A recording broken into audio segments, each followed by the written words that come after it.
big decline in gold and silver futures over the past few weeks was, I think, a realization by the traders that there was, I guess you could say,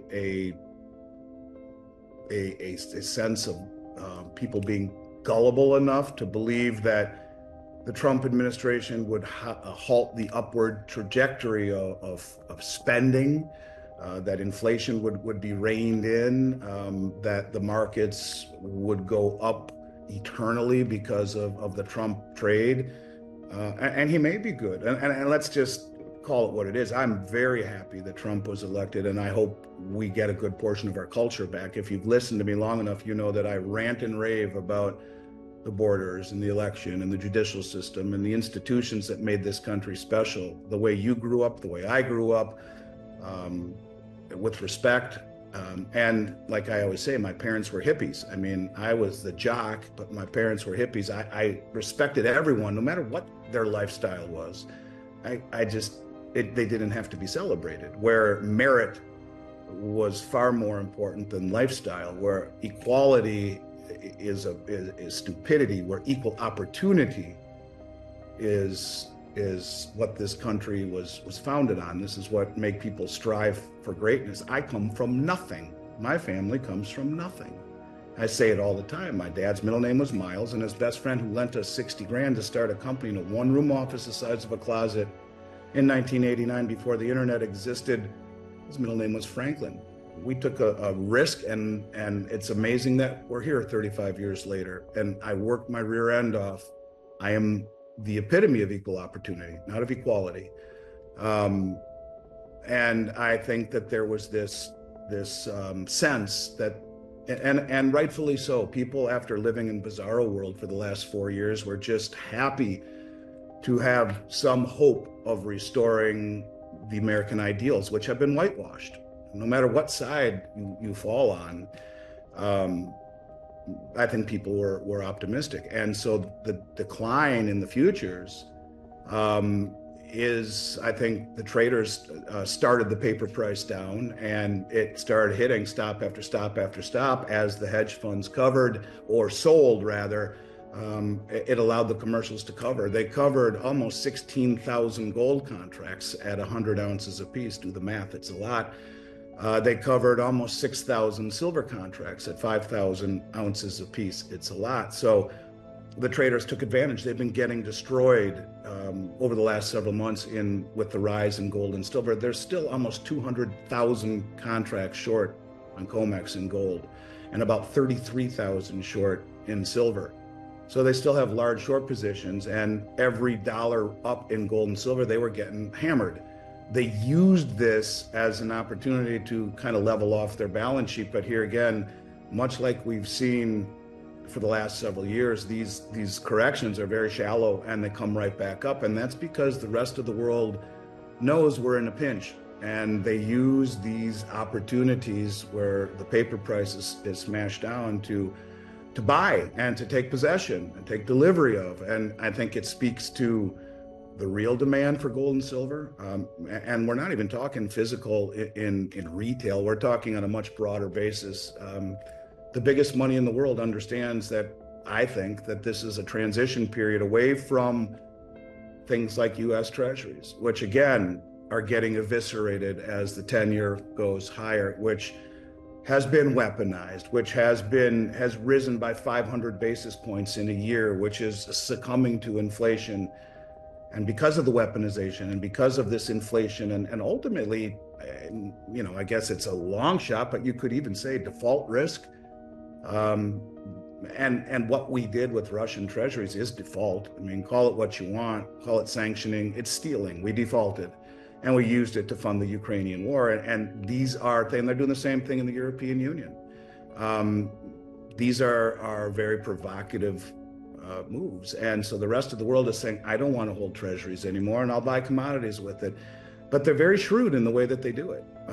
They don't buy it the way most people think they should, just buy it all. Well, then the whole thing blows apart. Instead, they're doing it far more methodical, far more diabolical. They're playing the long game, and every time we're stupid enough to knock it down, they're there with dollars that are losing value and treasuries which are rolling off their balance sheet and using the proceeds to buy things like gold and silver, and boom, it comes right back up again. So it's not going to be straight line, but what we see with Trump is something we should be excited about. We should be happy that they're going to address all of the things that they are addressing, but it doesn't change the fact that one way or the other, whether it's orderly, where Trump were to do all of these things, bring back manufacturing, in order to do that, in order to do the things that he's talking about, we don't have a manufacturing base. We don't have the facilities or the machinery. You'd have to build all that. That takes time. You'd have to train people.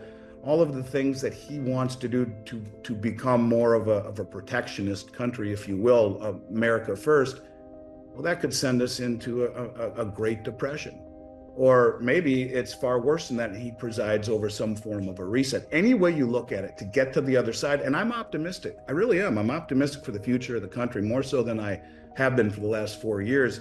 But that doesn't mean that we don't have to go through some event, whether it be orderly, which probably not, or somewhat chaotic, whether it be a depression or a hyperinflation or a combination of the both, where it's hyperstagflation, where the Great Depression 2.0 meets the printing press. One way or the other, you have to pay your bar tab.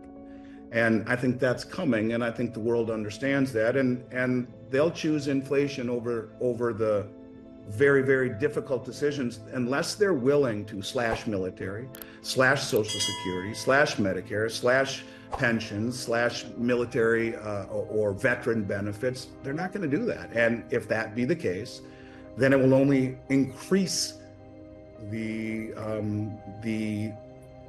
amount of debt that is accumulating day by day by day to the tune of $3 billion a day increase. And even slashing all of the waste, the interest just on the accumulated debt is moving at such a pace that it will overwhelm by 2031 everything. It will be the largest line item across the board, only allowing them to make Medicare and Social Security payments, and everything else, all discretional items will have to be borrowed. And of course, that probably means higher taxes as well. So there will be pain to deal with.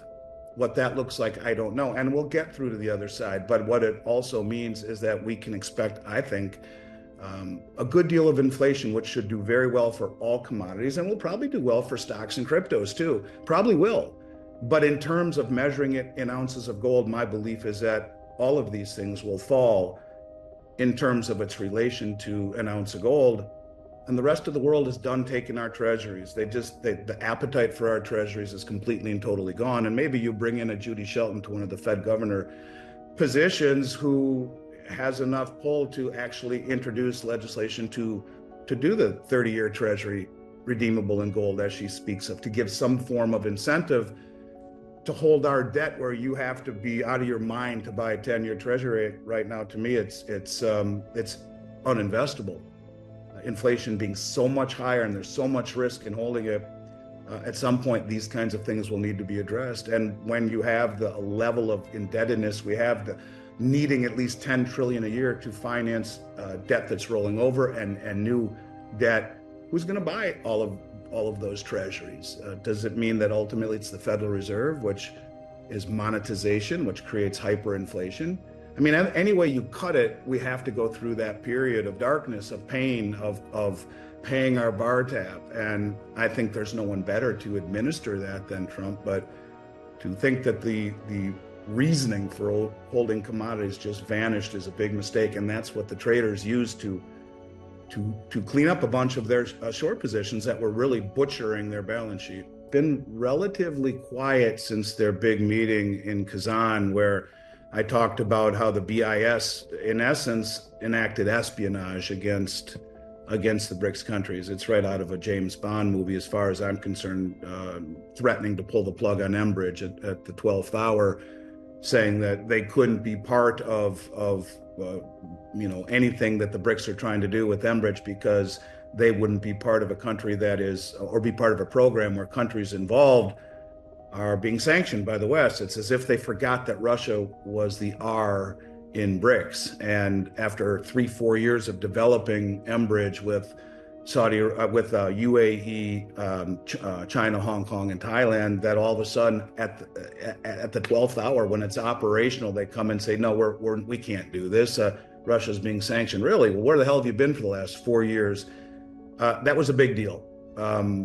Another big deal to me was a comment that came out of Japan, and so you had one of their principal foreign advisors who said that he said that America first mantra that Trump will bring out will mean that he'll have little interest in the U.S. Japan or even the U.S. South Korea relationship. Now, I can't say that that's true, but this is what he said. And he said, as a result, Japan will have to conduct its own foreign policy. And I found it interesting where he talked about a skillful way to manage the power balance with China, Russia, and North Korea. And he said this should be a golden opportunity for Japan. We can take back the initiative and become a truly independent country.